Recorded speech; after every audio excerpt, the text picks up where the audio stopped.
we're getting there. So, Bob, I gotta ask you this question. Lucky I had you all day. I got so much to ask you. Just on hip hop. Just on hip hop.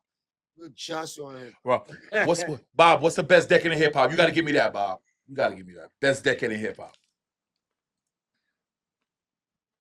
For you.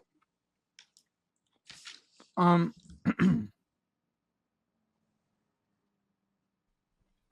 would say the 80s. I was just getting into hip hop. I gotta go with you. Oh, that's Rakim. Yeah, Rakim. That's a good one. That's my favorite. I would say the 80s because a lot of people be like, oh, the golden era, but the golden era is really determined by your age, And anytime someone says, oh, the golden era, I'm like, you're probably born in the late 70s or early 80s, early 70s. But if you didn't experience the 80s, how can you say if you qualify and say you're my golden era, but people be like the golden era, and I'm like, nah, be like, as someone who lived all the eras, I would go with the 80s, and not just for music. I mean, in terms of like, still seeing train cars with top to bottom, whole cars. It's like the whole culture, was still vibrant. That the whole culture that started in the 70s was still vibrant in the early 80s. There was a lot of newness to it, and a lot of edge. Like you talked to me about like what's my favorite current artist. Like I feel like rap has lost its edge, but in the 80s, like it was still very edgy, and to be part of it was risky, because you couldn't just experience it in a passive way. You had to go to the jam, you had to go to the club, you had to go to the party, you had to go to someone's crib, like, and depending on the neighborhood or depending on the the moment, like stuff popped off. I mean, Gary, you were probably with us that night where the shootout was when George had performed at the Village Gate. And, oh yeah, that was crazy. Yeah, and we were all at the entrance and ducking underneath the table where the dude took the woman took the money. I mean, I remember that day. All right, so there were things that we all kind of.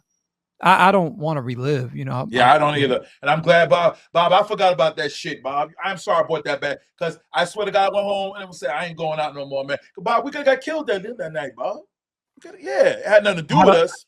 I had a lot of nights like that where I was on the mic. I had about two. I can see that. At Wetlands and cats is popping off in the crowd, and then the fight goes from the crowd onto the stage, and I'm like behind the turntables, like get on the mic, yo, please chill, security. I'm laughing, Bob. I'm not trying to laugh at you because I can see you doing that. People pulling guns out trying to kill someone, and you trying to peace instead of just ducking. You're trying. Yeah. I mean, so I don't miss those days, and but anyway, so but negative part aside, like.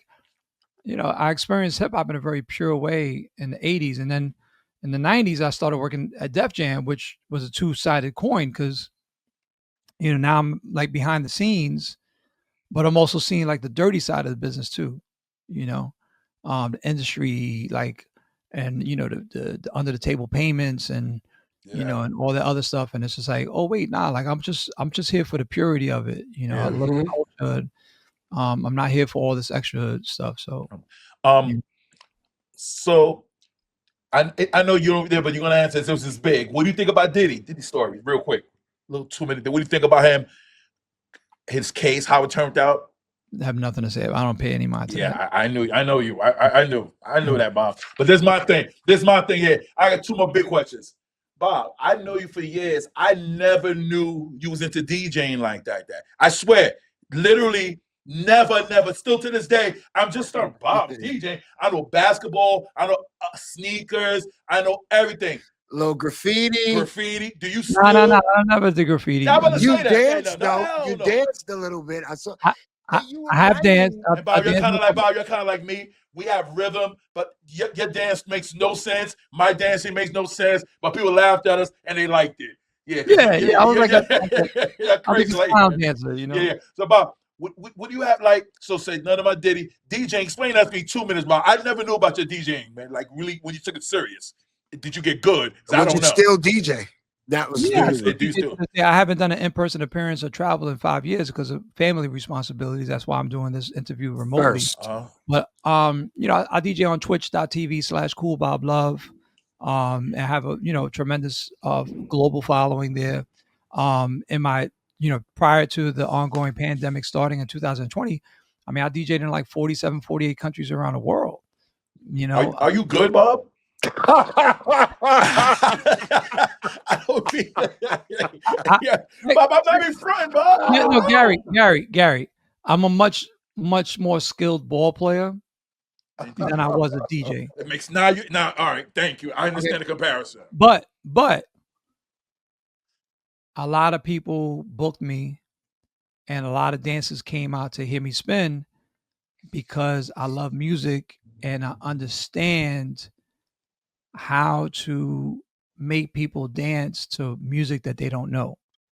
And that was my sort of my draw, right? Because I'm not gonna, rock Raider, rest in peace. I wasn't gonna scratch like Raider, Okay. Stretch could do the long blends, and Stretch has, 60, 70,000 records. I don't have that. But what I did have was this knack for playing album cuts and B-sides, similar to like what we did with the radio show, but with soul and jazz and Latin music and African music and, and funk and rock and ballads. And I would play all these different types of genres. And I play all this music that people didn't know. And I knew how to blend well enough to make them connected.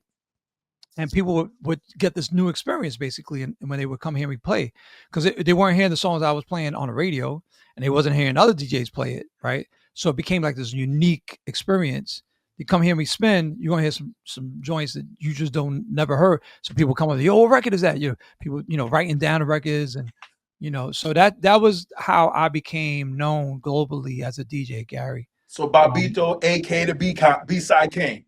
Bobbito, aka the B-side king. I always call myself a king, but I just. Well, I called you that. You my man. I don't care. Yeah. But I did very successful parties. All right, Bob. I did a 9-year residency at a spot called APT that was legendary. Okay. I also started a party with DJ Spinner called Wonderful, which was a tribute to Stevie Wonder's compositions, covers, and we did that, in Japan and the Bay Area, LA, and Philadelphia, DC, and we traveled with it all around the world. We did it for 10 years. That's another legendary party. So I've done legendary parties. Okay. And I think a lot of people would call me a legendary DJ. Okay.